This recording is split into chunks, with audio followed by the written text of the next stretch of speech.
Is all about introduction to microcontroller and Arduino. So I hope you can, and you might have heard this term microcontrollers, and probably nowadays the most common microcontroller used in the market is Arduino. And people prefer to purchase other microcontrollers comparatively. They prefer to use Arduino because of its features, special features. So we'll be looking into why Arduino is being used, and before we look into what is an Arduino, by the end of this particular session, you will be able to understand what is a microprocessor, what is a microcontroller, why will we be using a particular microcontroller in our day-to-day life, and probably where are we using it in our day-to-day life. Then we will be looking into the Arduino here. We will be specially looking into the applications of its Arduino and why Arduino is being used. And the software part of this particular session will be handled in the future sessions. So we'll be just looking into why Arduino is used and the hardware specifications. So first topic is about why will I be using a particular microcontroller in my day-to-day life. So I would like to start this particular session with a simple example of a particular toll booth that we see, that we come across. Probably people who travel a lot will be aware that day-to-day life, it is a common thing that we see around us, a particular toll booth. So if you are going on a particular road and your vehicle is on the way, what will come in between you and the destination is this toll booth over here, which is going to be charging a lot of amount from you. Okay, so you will be now the earlier toll booths were not automated, it was manual. You'll have to go and stop at the particular toll booth over here, and at the particular toll booth, the person over there, what he will be doing is he will be collecting an amount from you, then later he will be opening the gateway so that you can pass by. So the main drawback of this was there was a big queue available over here. So time wastage was a major problem. So what can be done over here is things need to be automated so that when you pass through the toll booth, the time is saved over here, and such that when you pass by, no one else is getting any delay. So you also will not be in a delay and others will not also be. So the automation came into picture, and you are looking at that. So what is this automation all about? So in this automation, things happen on their own. So things talk to each other and things happen over there. This is a basic of an Internet of Things. Okay, so what is happening over here is when you would remember that you will be pasting a particular card over here on your particular card, and that card is going to be read by a particular reader over here at the toll booth. So you can use different principles while building your particular project over here. So you can use a RFID tag over here, RFID reader, and so on. So principle is going to be the same. You will have a card which is recharged over here, and you will be having a particular reader over here which is going to be reading this particular data. So what is happening is when you come to this particular toll booth near it, the reader will try to identify this particular tag data. You will be having a unique ID. So it will read that particular ID and check with the database available on the cloud.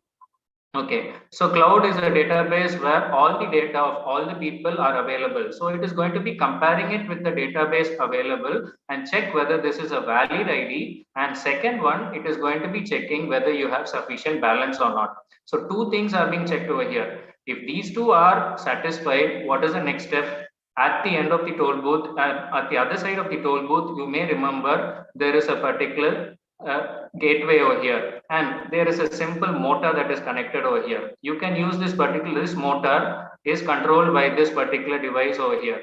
So again, this particular device controlled by this device over here, this ID being read over here, the data is coming to a particular device over here, and that is going back to the database, checking the data. All these is coming to this device over here. So when both the ID and the balance both are satisfied, what is going to happen? You may understand that this particular gate will be open.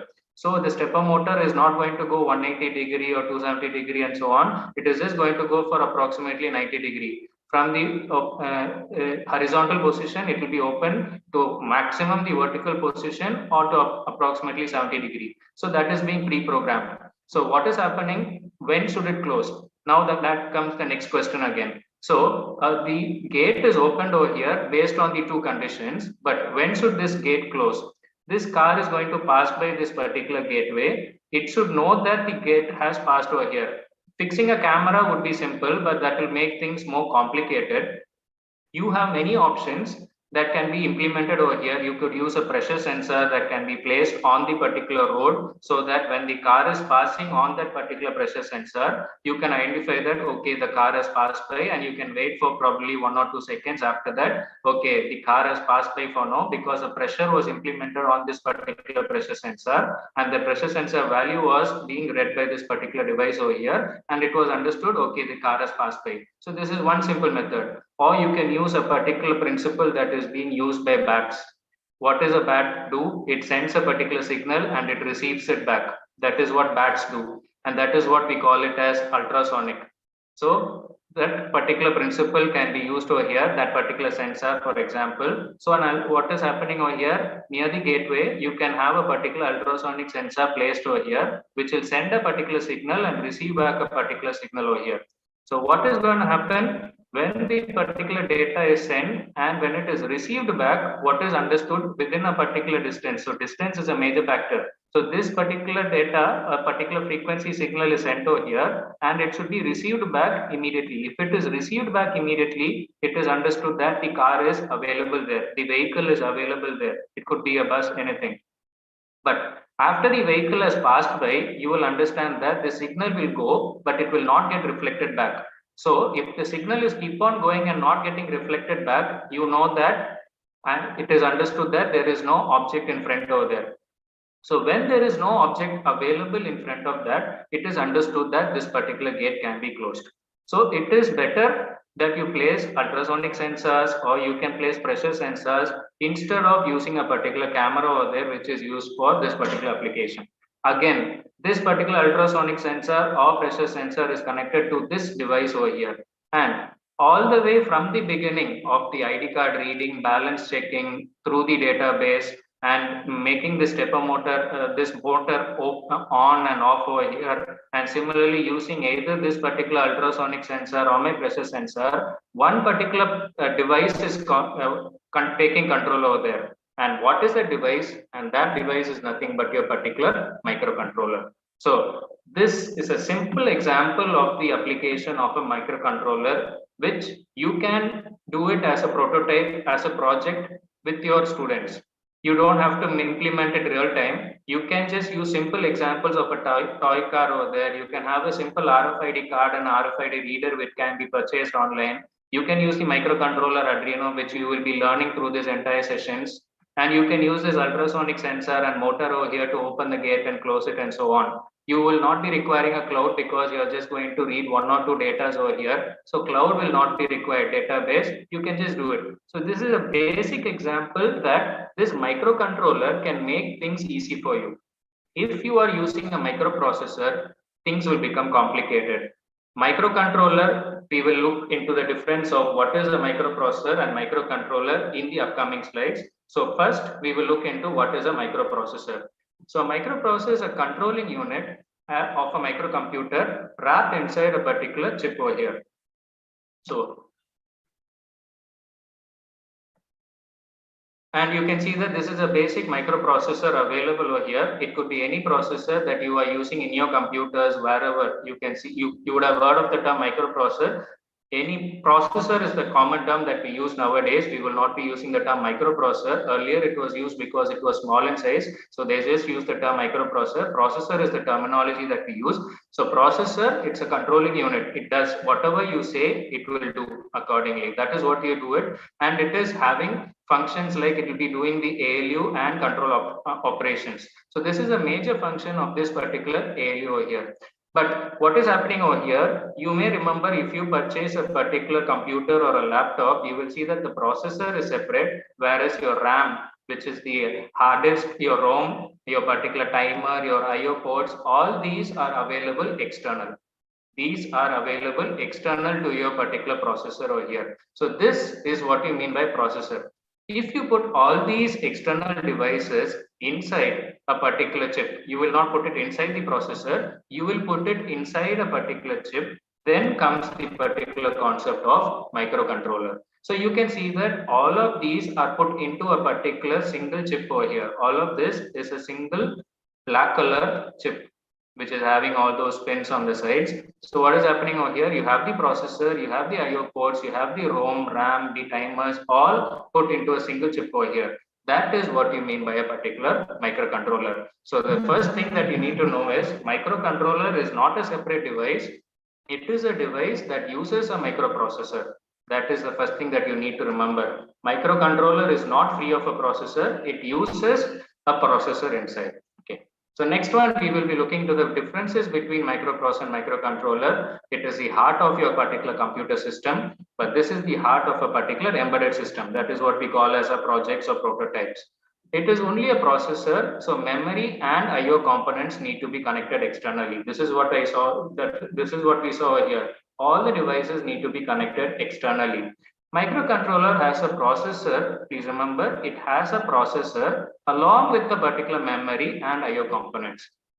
Memory and IO has to be connected externally over here. So what will happen is, as it is being connected externally, the circuit becomes very large. But here, memory and IO already exist inside the particular chip itself. So the internal circuit of your particular project is going to be small. It can't be used in compact systems. Due to this largeness of area, it cannot be used in compact systems, but this can be used in compact systems, the microcontroller. So the cost of the entire system, processor, it is complicated. It is not doing a single task. It can do multiple tasks. So it is going to be, its design is complicated. So its cost is also going to be high over here. Billions of transistors are integrated into this processor.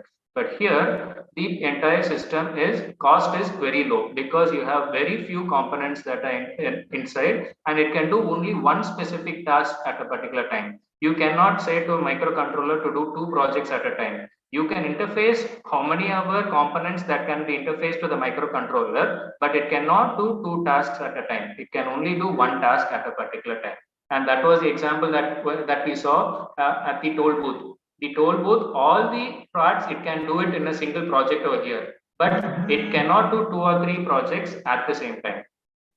Next one is, due to external components, the power consumption is going to be high because all the devices are external. It is going to consume a lot of power, but here the power consumption is going to be less. It is not ideal for devices running on batteries. So batteries are portable device. If you have a battery based device, it means it is portable. So microprocessor based device cannot be used in portable based devices, whereas microcontroller can be used for portable devices. It is built for portable devices. Most of the microprocessors do not have power saving features. So when I'm not using my device, I need to turn it off. This is the old thing. Nowadays, microprocessors, due to the power consumption requirement, they are implementing it in microprocessors also. But initially, microprocessors did not have this feature. Microcontrollers were built with the power saving features. So when the device is not being used for 1 minute, it will go into the sleep mode and so on. So this is the power saving features out here. Microprocessor has a number of registers.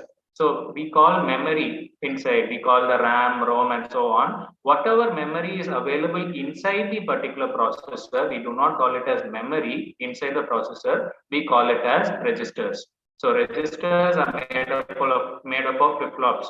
So these things you would have studied in your basics. So registers. So microprocessor has small number of registers over here, whereas your microcontroller has many registers available, and so it is easy for you to write a program. Similarly, it has no RAM, ROM, input, timers, peripherals on the particular chip. But here it has the CPU, RAM, RAM, ROM, all the peripherals on the particular chip over here. So that is the advantage of this microcontroller. So applications of microprocessor in your day-to-day life, you can see them in a calculator. A calculator cannot do any other application than only doing calculations. It could be arithmetic or logical depending on the scientific calculator you use. You cannot reprogram it. That is what is happening. You can see it in accounting systems, gaming machines, PlayStation, Xbox, all of these you can look into them. Complex industrial controllers. You can look into traffic light. You will not prefer to edit it once in a while. So that is why you'll be using them. Similarly, military applications, defense systems, all these you will be using microprocessors. So where are we using microcontrollers then? Your mobile phone or your smartphone in your hand uses a microcontroller. You can see that automobiles, your car, your particular bike, all of them have microcontrollers inside. How? You can see that in your day-to-day life. Nowadays, all the vehicles are electronic based. Electronic injection fueling. You can see that when the side stand is still there will be an alarm on your when you start the particular vehicle, so that you will remember that the side stand needs to be removed and so on. So all these electronics are integrated and controlled using these microcontrollers. CVD, DVD players, washing machines, cameras, security alarms, keyboard, all these are microcontrollers that are available that you can see in your day-to-day life. Microcontrollers can be classified into different types of categories, but to just give you an idea, I hope you will research on different types of microcontroller types on which you can categorize them. Just we will be looking into one basic type of category, which is called the CISC and the RISC. CISC means complex instruction set computer, in which you will be using high level languages like C, embedded C and so on. Whereas in RISC, you will be using reduced instruction set, which we will be calling as the assembly level language programs. Okay. So these are the low level languages that are available over here. You can write the program in the low level language, which means you can individually use the registers available in your particular processor or in your controller. You can individually use the registers available. But when it comes to CISC type of programming, you will not be able to control the individual registers. You will just declare data types A, B, C, whatever it is. You will not be able to move data into different specified registers. But here in RISC programming, as you are writing the program in the lower level, you will be able to put data into the registers of your particular processor. So this is beneficial when it comes to times where you are utilizing resource to the maximum. That is its benefit over there. But when it comes to high level languaging, you will not be using the resources to the maximum, but the programming is easy. Using C program compared to ALP is always very much easy. Please understand that it is very much easy to use high level languages because it is a normal English language which you can use. Okay. So microcontrollers can be categorized based on this also. Based upon its architecture, it can be divided into von Neumann and Harvard architecture. It can be divided into 8-bit, 16-bit microcontrollers. There are different types of microcontroller categorizations, but we will just look into this. I hope you look into them also later. Okay. So what are the different service providers for microcontrollers? Microcontrollers are available all over the world and different people are manufacturing them. So example, I've just taken a four common and widely used examples over here: AVR, PIC, 8051, ARM. AVR is Alf and Wingard's RISC processor. So this is a RISC-based processor, not a CISC-based processor. For example, you can, and this is being manufactured by Atmel. Then the next one is PIC microcontroller over here, which is peripheral interface controller, and this is being manufactured by the company Microchip. Next one is 8051, which is manufactured by Intel, one of the first microcontroller that you can see. Next one is ARM. ARM stands for Advanced RISC Machine. This is the most advanced microcontroller that people use nowadays. Okay. ARM stands for A, R, and M, and in that M microcontroller is the one that is the one that you normally see in your smartphones nowadays. Okay, so this type of microcontroller is quite costly, but it can be used for advanced devices. It is not much easy to program. So we will be concentrating on the microcontroller, which is much easier to program. Okay, and that is where you will be using this particular Arduino based microcontroller. And one thing that I need to tell you is Arduino by itself is not a microcontroller. Please remember that Arduino is just a particular board. Okay, so Arduino is not a microcontroller. It has a microcontroller inside. Some people normally say Arduino microcontroller on the floor, but it is not like that. Okay, so next one we are going to look into why Arduino. Arduino board was designed in the Piveria Interaction Design Institute. Okay, and it was at Italy. Okay, and this was designed for students who did not have any background on electronics or programming based concepts. So this was an idea that was proposed at Italy by a group of scientists who were discussing that we need to build a microcontroller which can be used by anyone. They need not have any electronics background or programming background. We need to make it simplified for them. So that is where the idea came into picture, and that is And that is the main reason, according to the first point, you do not require knowledge of electronics or programming compared to other microcontrollers which require electronic and programming knowledge. It is flexible, offering a variety of digital input and output pins, analog input pins, and PWM pins. Digital input pin, analog, PWM, all these will be looking into the board. I will be telling a little bit of the in detail about them over there. It is easy to use. It can connect to a computer via a simple USB cable, and it communicates using a standard serial protocol. You just have a simple protocol. You don't have to do any editing. Just plug and play. That's all. It is inexpensive. It is approximately starting from 400 to 500, approximately in that range, and it goes all the way to 1500. And the variation in rate is due to that it is an open source hardware. Okay, so anyone who has this hardware can publish it. There is no copyright reserve because they have given the freedom for anyone to print a particular board. Okay, so that is the generosity provided by the Arduino designers. They have provided it as an open source, so anyone can manufacture it. So that is why there will be rate variations depending on the quality of the board available online. So you should be sure whether you're purchasing this particular Arduino board from websites or vendors that are being that Arduino company, they have provided a positive statement saying that these are our particular vendors. So I would suggest you to search accordingly. You can go to the Arduino website and search for vendors who have been approved by Arduino. That is the next thing over there. Arduino is backed up by growing online community. Arduino.cc. When you go to the website, they have their particular blog websites over there where people share their examples and their particular projects, where you don't have to start from the scratch all the way. You can go there, you can take basic program, basic examples that are working, and you can implement them, and you can widen your knowledge based on that. Probably in the future you could also put your examples which are unique in that particular blog, so that someone else can get the benefit out of your particular program or project. This board can be connected very easily to different modules like obstacle sensors. Basic obstacle sensor that I told you was the ultrasonic sensor, presence detectors, fire sensors, GSM module and GPS modules. GSM for particular communication, GPS module to know your positions, and so on. All of these can be easily interfaced to your particular Arduino because inbuilt library files are available there. So it makes things much more easy while interfacing them to these microcontrollers. This board is also used to make different projects in the fields of electronics, electrical, and robotics, and many other domains. Okay, it is not only fixed to this domain, biomedical domain also. Nowadays, it is more common, and that is what people normally use in IoT also. Biomedical based sensors for heart rate monitoring, blood pressure monitoring, everything it is being used nowadays. It can be easily interfaced.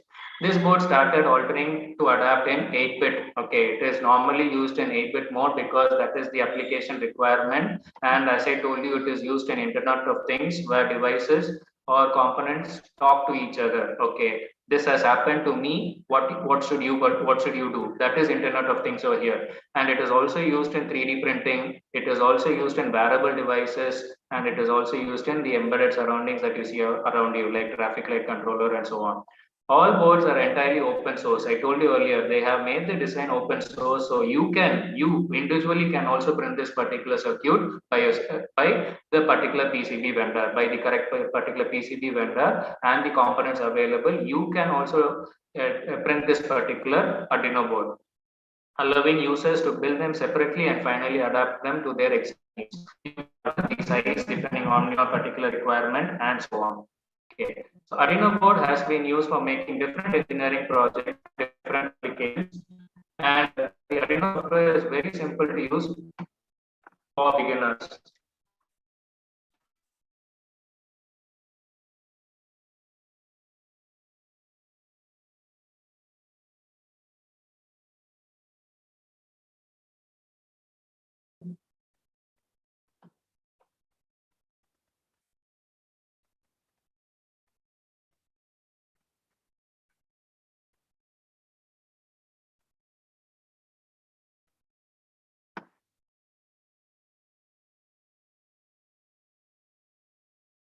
Hello, is it audible? Hello, sir. Am I audible? Yes, sir. Yeah. Okay. Thank you, sir. Yeah. So sorry about that. I had a network issue here. Okay. So the next one is Arduino board has been used for making different engineering projects and applications. So different domains, whatever you think you can implement, there will be sensors available for that, or you will have to make sure that sensors for that are available, or equivalent projects can be built based on that. And the Arduino software is very simple to use for beginners also. This is the major advantage of this Arduino. You do not require any C-based knowledge to use Arduino. It is very simple to learn, and with the particular Arduino forum available, you can be able to learn the basic codings.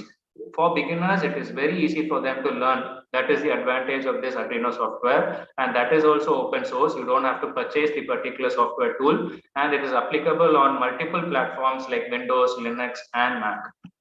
Next, we will be looking into the different types of Arduino. On an outline, we will be looking into different Arduino types, but we will be looking into little much detail about the Arduino Uno, because this is the most commonly used Arduino that we will be using, and that is the one that we will be using in our particular next sessions of this particular workshop. Okay, so first, these are the different types of few of the different types of Arduino that are available: Arduino Uno, Nano, Micro, Duo, Arduino Board, Desmilia, Arduino Redboard, Mega, Leonardo, Esplora, Zero, and so on. So all of these are the different types of Arduino that are available.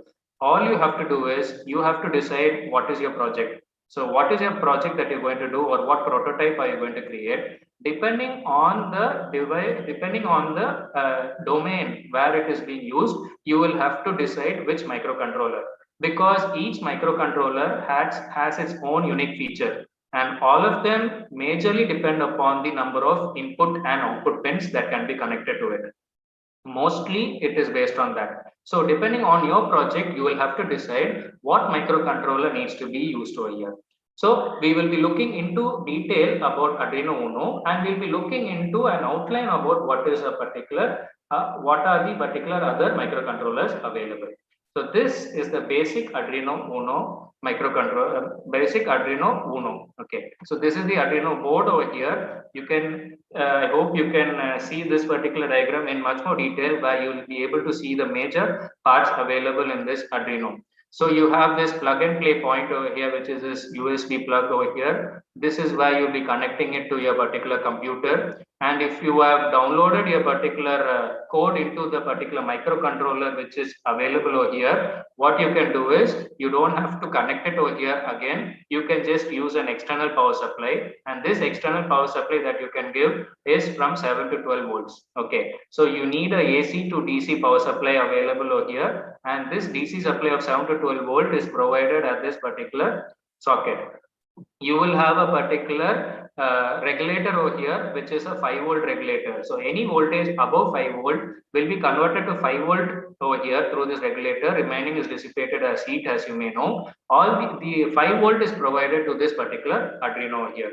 So this is having a particular power supply. You need a AC to DC. Old Walkman devices, all these have this particular DC AC to DC converter. And next one, you have the particular digital input and output pins on this side over here. You have 14 digital input output pins, starting from pin number 0 to pin number 13. All of these are digital IO pins. You can even use 0 and 1, but preferably it is not. It will be better if you do not use 0 and 1, because it is dedicated for serial in and serial out. So as you remember, as I told you, 8-bit. This Arduino is normally 8-bit microcontroller. So 8 bits are being transmitted parallelly at the same time. So if I want to transfer data 1 bit at a time, depending upon the application or depending upon the device it is connected to, if I need only 1 bit to be transferred at a time, that is what I call as serial communication. This is what we call as parallel. Okay, data is sent in parallel over here. 8 bits sent at the same time. Here data is sent 1 bit at a time. So when I receive the data, that is what I call as a serial pin from the particular device over here. I receive the data, and that is called my receiving pin over here. Similarly, to that particular device, if I am transmitting data, that is my serial out pin over here.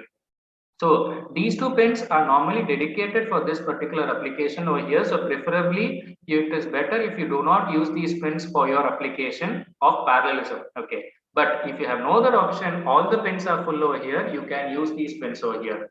And similarly, these pins are where you can get digital input from the sensors, and you can also give digital output to actuators. Okay. So sensors are devices that you will be seeing at the next point of this particular session. You will be seeing what is a sensor, what does it do, and so on. Actuators, we will not be seeing into much. Actuators is the devices that you will see as display. So your TV is a basic example of actuator. Data from the microcontroller needs to be displayed somewhere, and that is what you call as an actuator over here. Data is sent from the microcontroller to this external device over here.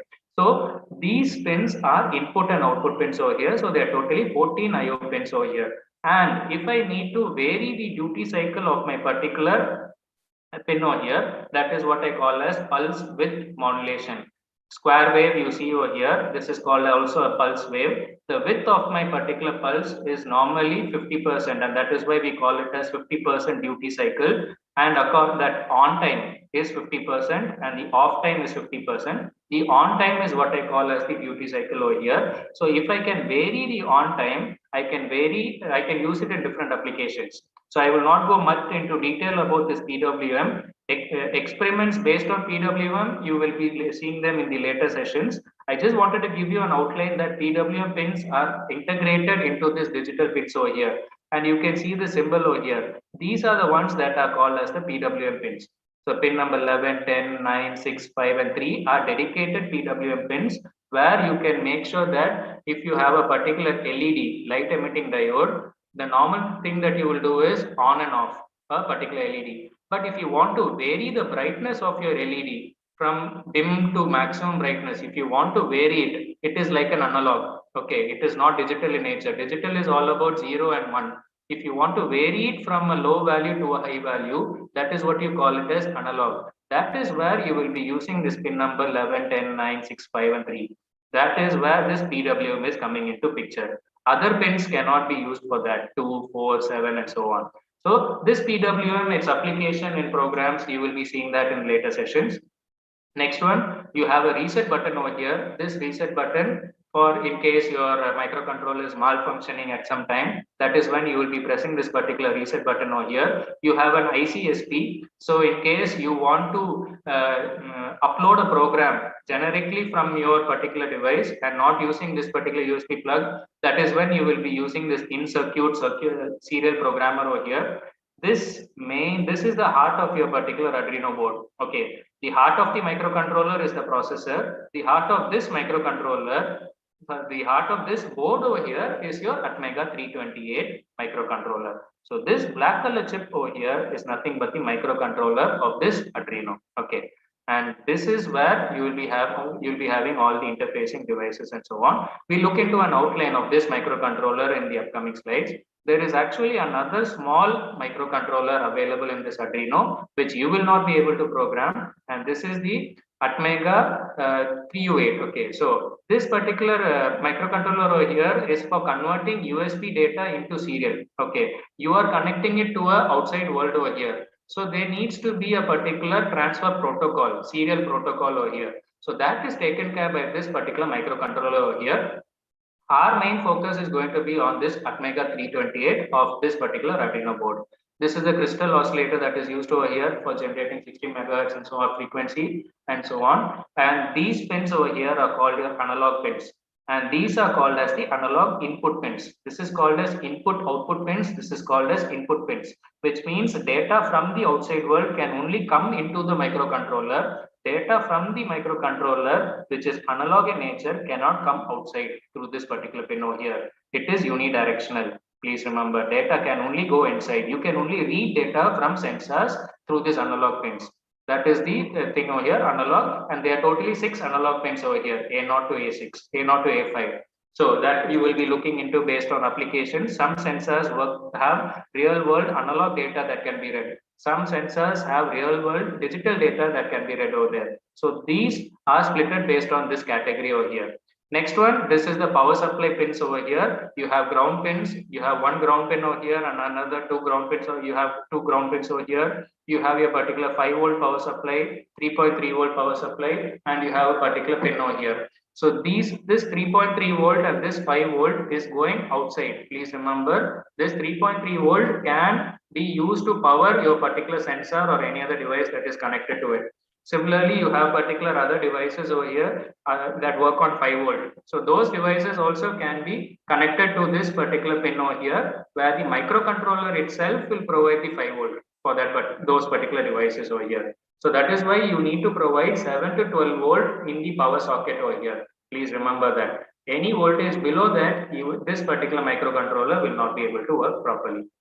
So I've given you an outline about this particular microcontroller, and last but not, you should remember there is an inbuilt LED over here. This is the important thing. This is if you do not have an external LED to check whether your program is working or not, whether your board is working or not. For debugging issues, you can use this inbuilt LED over here to check. You can give a basic program to turn on this LED. So that is where you will be using this inbuilt LED over here. And this is the TX and RX LED over here. When data is transmitted outside or data is received from the particular computer, that is when this TX and RX LEDs will be glowing accordingly. Okay. So I hope you have got an outline about what are the major components on this particular microcontroller over here. And this is your particular Atmega 328 microcontroller. So the Atmega 328 microcontroller, as I told you earlier, it has an inbuilt memory over there. So what are the inbuilt memories available over here? It has the flash program memory, it has the SRAM memory, and it has the EEPROM memory. Flash memory is used for the program. So you have two types of memory requirements. One is required for storing the program, and the other one is required for storing data. Data can be the one given to the sensor, or data that is one to be given to the actuator or the screen. So data and program, these are the two main things that are over here. So flash program memory is the one that is used for program storage. And the next one is these two memories are used for data. So SRAM, static RAM. The difference between these two requirements over here is SRAM, when you turn off the power supply, all the data is lost over here. SRAM, static RAM, works on the principle of transistors. Transistors are passive devices, so they require power supply to work. So when the microcontroller is off, any data available in this RAM is deleted. So if you need to save some data, even if the microcontroller is off, that is when you will be storing the data in this EEPROM, electrically erasable ROM, read-only memory over here. So that is why you'll be using this EEPROM over here. Similarly, you have a program counter. If you're executing line number 1, what line should be executed next? Line number 2. So that automatic incrementing is taken care by this program counter over here. Similarly, your program is available in this memory. So the program line number 1 is taken and it is given to this instruction register over here. From this instruction register, that particular instruction is put inside over here. That instruction register is understood by the human being, but it needs to be understood by the machine. So a decoding process takes place over there for that instruction, and that is what this instruction decoder is going to be doing over here. And as I told you, microprocessor has inbuilt registers available. Those registers are available in this particular block over here. There are 32 8-bit registers available in this particular microcontroller here. And if you do some addition or subtraction, are there any flags or anything that is being generated, a carry or a borrow? That is what you mean by flags over here. Those conditions are being stored in this particular condition over here. And ALU, you know what it is going to do. Arithmetic and logic operations are done by this ALU over here. The inputs are taken from this general purpose register and it is put on this particular dark color black line. So the difference between the single wire and the dark black line over here, that it is a bus over here, 8-bit. So parallel data. So parallel data, how is it? And how is it interfaced to the outside world? It is being interfaced by this particular memory that is available outside over here. Data is the addition of output is put into the memory, and similarly the inputs are taken from the memory and so on. All of these are requiring this bus interface over here. And similarly outputs and inputs can be connected to this particular microcontroller over here through these IO modules over here. This microcontroller that you see over here is actually a 40-pin IC. There are 40 pins available over here, and we will be looking into a little bit detail. Most of the details we have seen in this particular block diagram itself. So I will be going on a little bit faster because of a time limit. So I will be saying about the major points over there. You have 6 analog pins, as I told you, each having 10-bit resolution. So you know that 2 power 10, which is it is an analog value, 6 analog inputs over here. So 2 power 10 variations can be shown. 2 power 10 is nothing but 1024. So 1024 variations can be available over there, and that variation is available from the range 0 to 5. So 0 is representing 0 and 5 is representing 1024. So similarly, 4.9 can represent 1023 and so on. So analog values can be represented over here. You can also give other values. You can not only give 0 to 5, you can give other voltage values for reference, and that is given by this A reference pin over here. That is what this A reference pin is all about. You can give higher values over there. For example, if you're giving a 10 volt, what will happen is 0 is considered as 0 here, and this 1024 is now considered to be your particular 10 volt. That is the difference. Okay, so normally Arduino microcontroller works in 0 to 5. So for an analog value, 5 is represented by 1024, 0 is represented by 0, intermediate values is represented, 2.5 is represented by 512 over here. If you want to give a higher voltage value based on your project and so on, that is when 1024 is fixed. Please remember 1024 10-bit resolution is always fixed over here, but you can vary the voltage that is provided. So as I told you, if you're giving a 10 volt supply, 5 volt will now represent 512 in this particular value over here. So these are the things that is with respect to the analog pins. Digital, you don't have any constraint at all. 5 volt means logic 1, 0 volt means logic 0 here. That's the only thing. So you have 1, 0 in digital. So 0 volt means 0, 5 volt means 1. That is the only thing that you need to understand here. Okay. So each pin can receive or it can transmit a maximum of, or it can provide a maximum of 40 milliamps current. Each pin can provide 5 volt to the maximum only. It cannot provide more than that. And all other things, it consists of 2 memories, as I told you, program and data memory. And the flash memory size is of 32 kilobytes, of which 0.5 kilobyte is being used by the bootloader. Okay, this is like the operating system of your particular computer or phone. So you need some controlling software to download the software into computer. So some part of that is required. So that software is called the bootloader, which takes 0.5 KB. So remaining you will have 31.5 KB of flash memory that you can use for your particular program or your coding. And next you have 2 kilobytes of SRAM and you have 1 kilobyte of the EEPROM. As we saw in this diagram, SRAM and EEPROM, you have 2 kilobytes of SRAM and 1 kilobyte of EEPROM, and they work in a frequency of 16 megahertz. As I told you, there is a crystal oscillator available over here which generates a frequency of 16 megahertz. Okay. And you require a AC to DC battery over there, DC plug-in principle it is working in, and it is a simplified version of the Arduino Mega board. Okay, so as I told you, you have V in supply 3.3 volt, 5 volt, ground, all these I told in the diagram earlier. You have the reset for resetting the microcontroller in case it is malfunctioning. You have 14 digital pins over there. You have 2 dedicated pins for receiving and transmitting. This is only for serial purposes.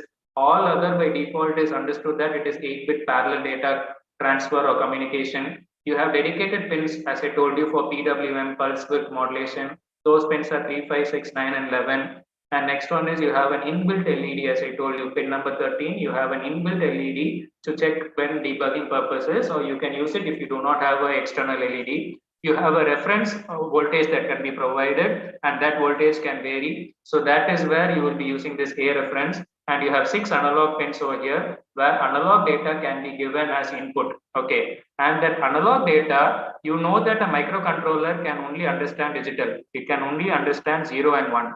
So that is where you will be using this analog to digital converter. And that analog to digital converter resolution is the one that I was talking about over here as this 10-bit resolution.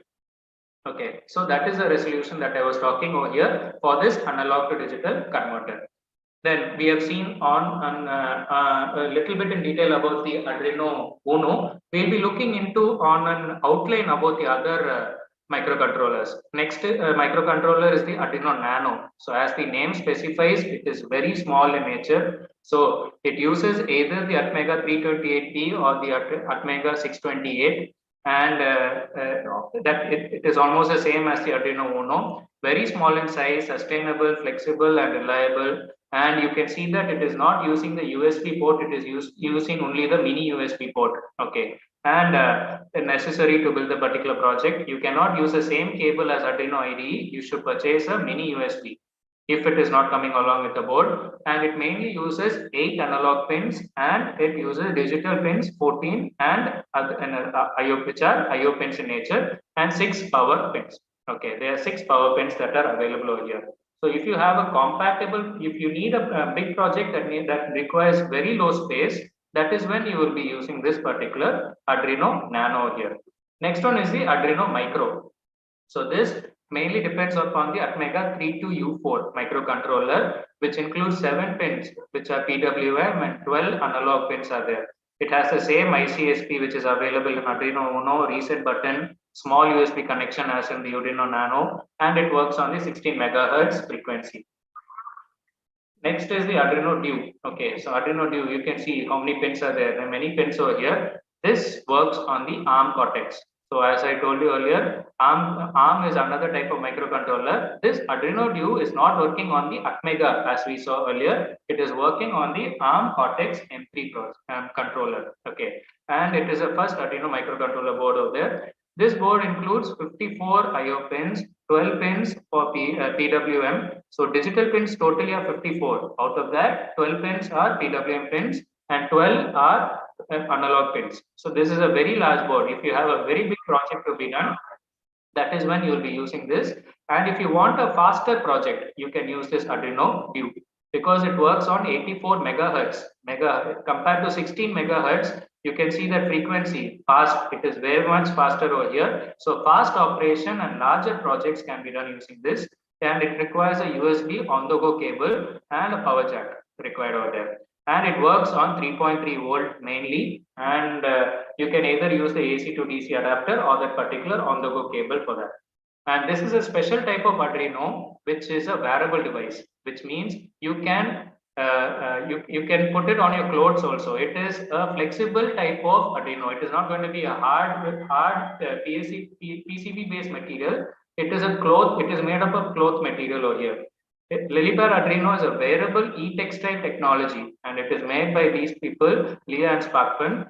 Each board was imaginatively designed with huge connectivity pads, and it can be sewn into your clothing and using conductive thread. So conductive thread over there, which will be able to transfer signals, conductive thread, conducting the data from one place. It also comprises of IO power, sensor boards, all of them built in this particular thing. And the major advantage is it is washable also. So this is one type of Arduino where you can use it as a wearable device. You can make sure you can sew it on your particular cloth. Okay. And next one is the Arduino Mega. This is the I told you Arduino Uno is the miniaturized version. Then this Mega is the big brother of this particular. Arduino Uno's big brother is the Arduino Mega over here. And it has the Atmega 2560 microcontroller. And it includes 54 digital IO pins, in which 15 pins are used for PWM, 16 pins are for analog. It has a reset power jack, USB connection, and so on. And next one, this Arduino board is used for a bunch of digital pins, where 54 digital IO pins can be used. So a lot of sensors can be interfaced to this particular Arduino Mega. So your project is bigger or mega size, that is where you will be using this Arduino Mega. And next type of microcontroller over here is the Explora. You can look at it. It looks like a joystick. You have the 4 buttons over here. You have this particular spacebar like button over here. And you have this joystick movement over here where you can put that joystick over here, which can be used like a knob to move the directions. And you have other IR sensors over here. So this is a basic video game controller. It's like a joystick. This Arduino is it's built like a way that you can use it for video game controlling. It has inputs like light sensors, 4 buttons, microphone, temperature sensor, and so on. And it can output data to a three-colored LED over there, or it can even output data through a buzzer and so on. So this is the advantage of this particular microcontroller. It is a dedicated. If you want to build applications for video gaming, that is when you will be using this Arduino particular Explorer over here. And next one, we have seen all the different types of microcontroller. Now we will be looking in short about the different sensors that are available. There are n number of sensors available in the market. We will now be looking into a few of them so that you can use them in your practical projects, and others you will be looking them into projects and experiments which the other faculties will be teaching you. So before we look into the different types of sensors, we need to know what is a sensor. The sensor is it is an input device that provides an output signal. So sensor, it is a device that provides an output signal with respect to the input physical quantity. This input physical quantity could be air, it could be some temperature, it could be some pressure, whatever it be. Based on some particular physical quantity, it will give a corresponding output over here. And please remember, if you want to give any quantity to the microcontroller, it can only understand electrical quantity. And that electrical quantity could be either analog in nature or it could be digital in nature. If it is digital in nature, 0 and 1. And as we saw in Arduino Uno, if you're giving an analog quantity, the range from 0 to 5 volt or whatever, it can have that particular resolution of 0 to 1024. So converting a physical quantity into an electrical quantity, that is what you mean by this particular sensor. Okay. So another unique definition, it is a device that converts signals from one energy domain to a electrical domain. So please remember, any energy domain to a electrical domain. That is what the sensor is all about. Depending on the sensor, it will convert the energy domain to the electrical domain out there. So we'll take a basic example of the LDR over here, which is a light dependent resistor. So depending upon the light falling on this particular sensor, it will be working as a particular resistor. Okay. So the values of this resistor will vary. If the values of a resistor vary, we normally call it as a potentiometer. I hope you are aware. So it is a potentiometer depending upon the light that is falling on it. How is it going to work? When the light falling on the LDR is more, when more light, when the luminescence LUX is high, the resistance becomes very less. So when luminescence is very high over here, the resistance becomes very less because light falling, photoconduction over here. So conducting is increasing over here. Conduction increasing means the opposite of that is resistivity. So it is proportional to resistivity over here. So resistivity, it is inversely proportional to resistivity. So conductivity increasing due to luminescence, what will happen? Resistivity decreases over here, resistance decreases over here. So when resistance it decreases, that is the principle over here. When light is falling on this LDR is more, the resistance becomes very less, and when the light is less, the resistance of the LDR becomes high. So when a light of approximately 1000 luminescence is falling on this particular sensor over here, the resistance is approximately 400 ohms only. It is a very low value. But when you see that the light value is only 10 luminescence, look at this 1000 over here, look at this 10 over here. When light falling is very low here and light falling is measured in luminescence over here. So when it is 10, look at the resistance value. It becomes 10.43, which is almost equivalent to an insulator. Okay. Till then it was like a conductor now, basically, but not a pure conductor like a semiconductor. But now when the luminescence is very low, the insulation becomes so high that it is working as an insulator over here. You can understand this by this practical example over here. You can see that light not falling, the particular resistance is very high. When light is falling over here, you can see that the resistance keeps on increasing over here. So decreasing over here. This is the luminescence over here, and this is the particular resistance over here. So luminescence low, resistance is high.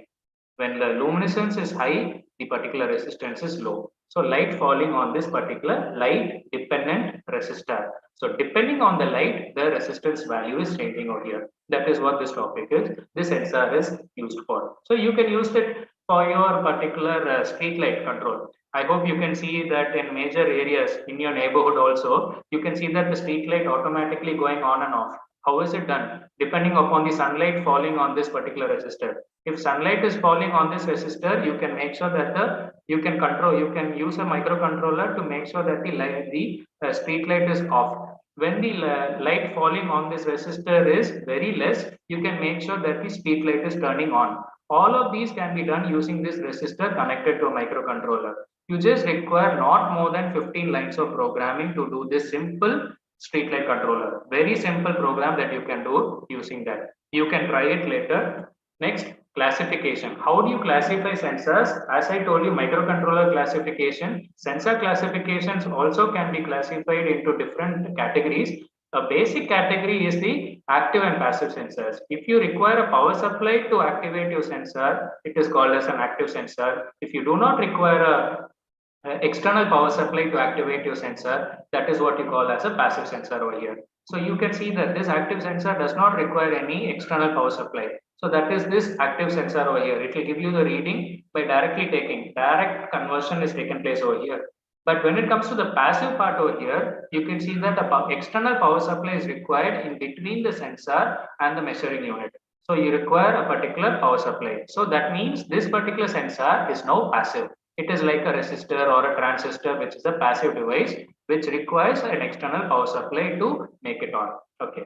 So there are different types of sensors depending on the application you can use it for. We will be looking into a few of these applications in the following slides very fastly. This is a proximity sensor. Proximity sensor is a non-contact type sensor to detect the presence of a particular object around you. So proximity sensors work on the principle of either light or sound, ultrasonic, or it works on the principle of infrared or laser, that is optics. So these are the ones that you can see in industries, and you can also see them in your mobile phones also. So this is a practical example where in an industry, you can count the number of bottles that are being manufactured, for example, or how many cool drinks bottle or whatever has been manufactured. So this is being passed through over here. This is the proximity sensor that you're talking about. When the bottle is going over here, the count was 21. Okay. And when this proximity sensor reaches this particular value here, either depending on the principle of ultrasonic or light, what will happen over here? The count is incremented to 22. So an increment based program is what you need to write in your microcontroller. When the proximity sensor reaches a particular value, increment this particular count. So just a simple I++ increment is to be done over here, or I+1, whatever. So that condition is what you're going to give in your microcontroller. So that is a basic example of this proximity sensor. Another basic example that you are using in your day-to-day life using this mobile phone is, you can see it over here, the display turning off and turning on. You have an object over here, the particular display goes off. The object moved away, this is the display going on. When you are attending a call, when you keep it near your ear, you can see that the display goes off. That is due to this sensor, which you call as the proximity sensor that is available here. Next one is the infrared sensor. So there are two types of infrared sensors, which are the transmissive type and the reflective type. Okay, so we will be looking to these two types. Transmissive type IR sensor, there will be one that is transmitting a signal and the other one which is detecting the signal. So transmitting one is the IR LED, light emitting diode, which is not emitting colored light. It is infrared light, which is heat. You cannot see it, you can feel it. You cannot practically feel it, I'm sorry. And another side, you will have the IR detector. So this IR rays is being detected over here, and that is being done by this photodiode. And this is done position facing each other. So one on this side and one on the other side. So when an object comes in between, you can see that there is a braking signal. That is what is happening in this example. You have a source transmitting, you have the other one here receiving. So you can see that when there is an object coming in between, there is a break in signal, so no current, you can program it accordingly. When no object is over there, current is flowing, so you can program it accordingly, saying that there is no object available. So this is an example of this particular infrared sensor, and this is an example of a transmissive type sensor. Okay, and the next one is your particular reflective type sensor. Both the transmitter and the receiver both are available on the same side. Here you can see that one was on the left and the other was on the other side. But here you can see that both are available on the single module. One will transmit, it will hit the target and come back over here, and it will receive it over here. This type of sensor is the one that is used in a basic in a application which most of you may know, line follower robot. You would have heard it in your day-to-day when you look into projects online, you will see line follower robot. So this is a basic IR sensor that is used for that. You cannot use this particular sensor for an IR, sorry, for a line follower robot. This is the particular robot that you will be. This is a particular sensor that you will be using at a particular time. And earlier in the first example that I told you, when our session started, I was telling you about the ultrasonic sensor that a bat is working. So it has a supply pin, it has a ground pin. One is triggering a signal and the other one is receiving that signal when it hits a particular object. That is what is this ultrasonic sensor. One sends it and the other one receives it over here.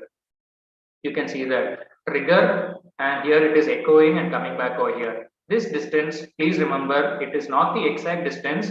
The distance between the transmitter and this object is only distance divided by 2, because it is taking double the distance to receive it over here.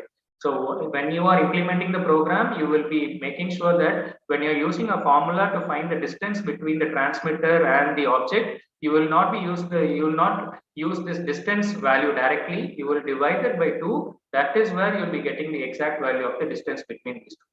So this is working on the principle of BATS, ultrasonic signals being sent over there. Next example is a smoke or gas sensor. So if you want to detect gas around you, it could be carbon dioxide, for example, or carbon monoxide, dangerous gases around you. You can keep this in sensitive areas.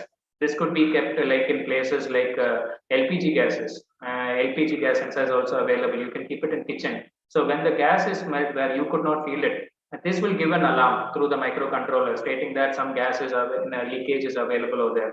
So no smoke, no signal. When smoke is there, signal is coming to this particular smoke and gas sensor. Next one is alcohol sensor. So you know, traffic police, they use it in to look whether people are in drunken drive or so on. So you can see that the output is a voltage over here. So if the particular alcohol is detected by the sensor, the voltage value goes high and an equivalent measurement can be displayed on the display. You can see that there will be a display on the officer's hand, and the display will share that particular value of that particular alcohol content being consumed. So based on that 0 to 5 over here, you can write a program that if it is 2 volt that was read, I will give a particular value over here. If it is 4 volt over here, some bigger value will be given over here. If it is 4.9 volt, some other bigger value will be displayed over here. So that limit can be specified using your program. Whereas the data coming from the sensor will not be the value that is displayed directly. It will only give you a value either from 0 to 5 volt. That you can take it from an analog input of your particular.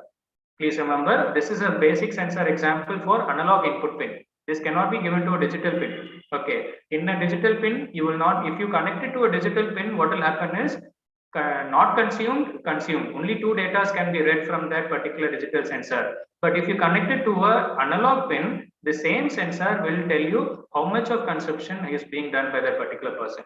So you can vary it. Okay. Next one is a basic touch sensor over here. When you touch this sensor, something is activated. You can use this in projects where when this particular sensor is touched only, the other processes will continue.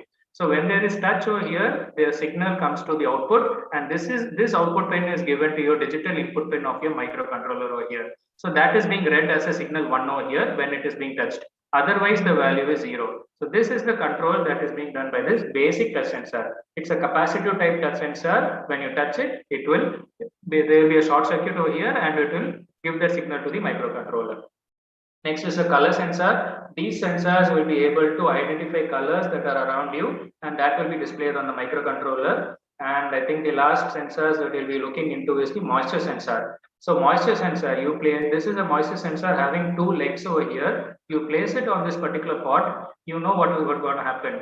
On one side, you will be giving the power supply, other side, you will not give any power supply. So what is going to happen over here? Water is a good conductor. So when water is a good conductor, what will happen? The current from one side will come to the other side over here. So conductivity increases. That is what is happening over here. So when conductivity is increasing, resistance is less. So you can see water is here, conduction takes place, so resistance is minimum. No water, it is dry. So which means the resistance is maximum because no current flow is taking place from this leg to this leg over here. So this can be used in smart irrigation based projects. So where from a remote location, you can monitor whether the soil is dry or it is wet. If it is too much wet beyond a particular value, you can turn off the motor that you have turned on. It could be your particular motor to put water to that particular area. And if it is dry enough, you can turn on the motor. So turn on and turn off the motor can be made automated by using this simple machine over here. Otherwise, you should manually go and turn on the particular motor and turn off the particular motor. If you forget to turn off the motor, what will happen? The water will be wasted. So these are this simple moisture sensor over here is making this particular process simplified. By measuring the resistance value, you write a program to automatically turn on and turn off the motor. For that, you will just require an extra component which is called a relay. Probably later stages, you will understand what this relay is all about. So that is the particular moisture sensor. Okay. So thank you so much. I hope you have understood the basics of microcontroller. And before that, you studied what was a microprocessor. You have looked into what is an Arduino, what is its advantage. We saw the Arduino Uno, which you are going to be looking into the other sessions in the